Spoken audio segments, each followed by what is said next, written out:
Don't try at the beauty parlor. I'm gonna get the last of the tomatoes. Oh.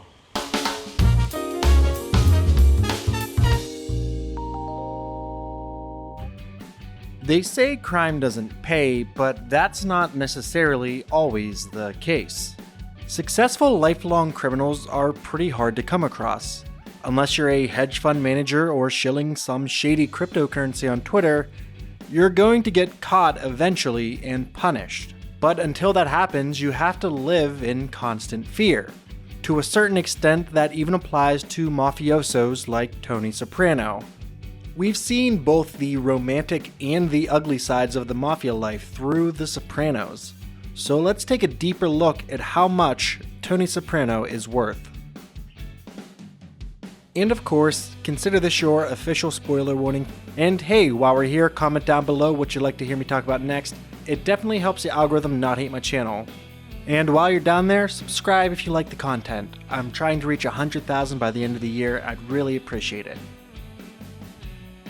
Anthony John Soprano was born August 22, 1959. His father, Johnny Boy, was heavily involved with the DeMeo crime family and would later help his son rise quickly through the ranks. Tony grew up with two sisters and was very close with his cousin, also named Tony, played by Steve Buscemi. Tony, the main Tony we're talking about, not his cousin, had a sometimes chaotic childhood and would go on to be a very gifted athlete while in high school. It was actually during his time in high school that Tony would meet Carmela, who he would later marry. Tony would attend Seton Hall University but would drop out before his freshman year finished, joining his father in the family business of crime. That would be around 1979. While starting off relatively low in the organization, I don't think Tony was exactly bringing in a ton of money right off the bat. He and Carmela would marry around 1982 and they would give birth to their daughter, Meadow. 1986 would be a big year for Tony. For starters, he and Carmela would give birth to their second child, Anthony Jr., or AJ. This is also the year that Tony's father, Johnny Boy, would die. Tony would then become the youngest capo in the DeMeo family. This is the point where we'll have Tony start really saving some money because he'd be making considerably more than he was. That probably makes this the best time to talk about how exactly we're going to be doing our math. Tony's income for this will be a little different from some of the other videos we've done, and it's a little complicated. Mostly because, well, it's hard to get an exact read on how much someone in the mafia traditionally makes because they're not exactly out in the open with it. So we'll need to do some estimates based on the businesses that Tony will eventually be getting a cut from. More on that in a bit. But aside from his legal income, there's also his ill-gotten gains. Protection rackets, robberies, scams, and other similar things. But he can't exactly spend that money without drawing some suspicion. We'll have him launder 70% of this money through his various businesses, leaving the other 30% for things like gambling and guns. He would be stashing this 30% around his residence, like the money in the bird feeder that we see. Of the 70% that he's laundering, he would only get about 70% of that. So 70% of 70% of the illegal money. From here, we can add that onto his legal earnings, do some tax math, and have him put away 20% into a bank account, earning 2% interest annually. As for the other 80% that he's saving, this will be spent on more general living and luxury expenses. Food, cars, boats, jewelries, trusts, and things along those lines. As for legal income sources, Tony has quite a few that we see in the show.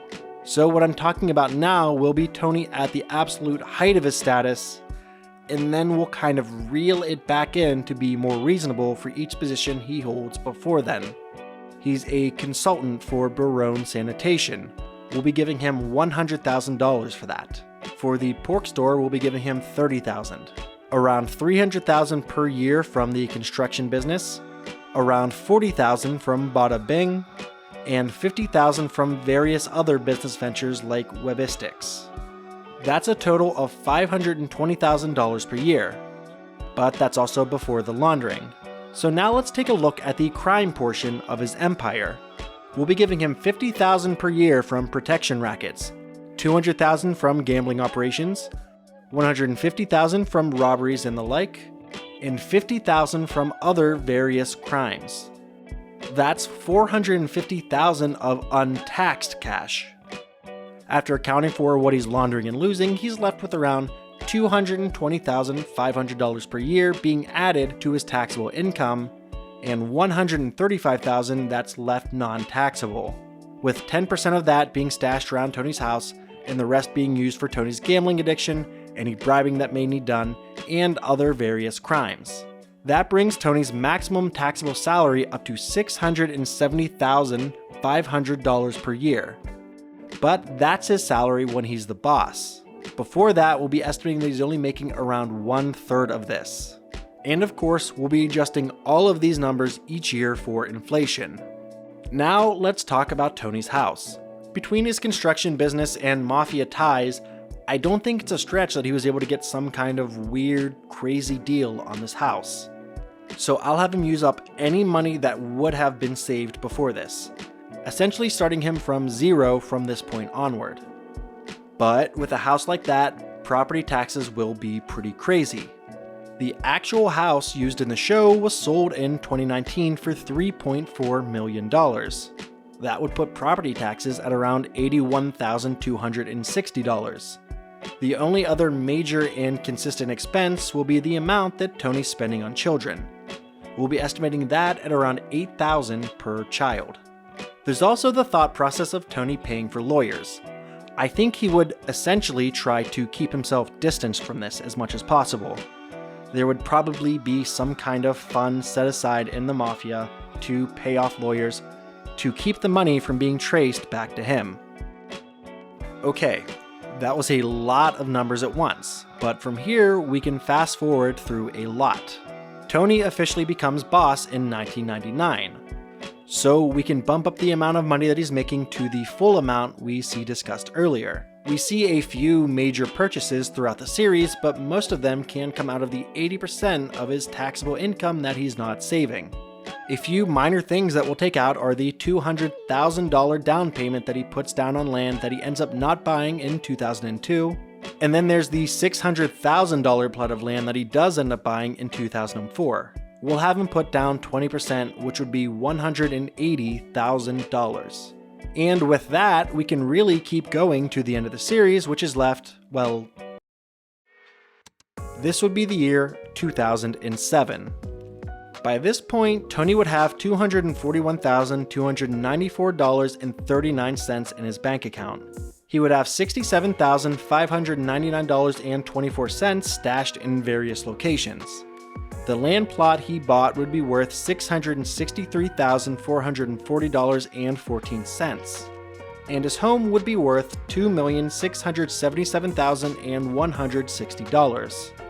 That means that at the end of the series, Tony Soprano is worth $3,654,493.78, which is honestly a pretty solid amount, but definitely not worth all the countless lives that are absolutely ruined in order to make it all happen. And hey, other websites have guessed that he's worth between $5 and $6 million, so I think I'm pretty close, honestly. But anyways, this has been 10K Bill, your 83rd favorite YouTuber and your best friend. Thanks for watching. Comment down below what you'd like to hear me talk about next. Follow me on Twitter to stay up to date on everything we're working on. Support us on our Patreon if you like the show and want to see more content like it. You can even get your name up on the screen or see videos early. And of course, make sure you subscribe for all your entertainment-related content.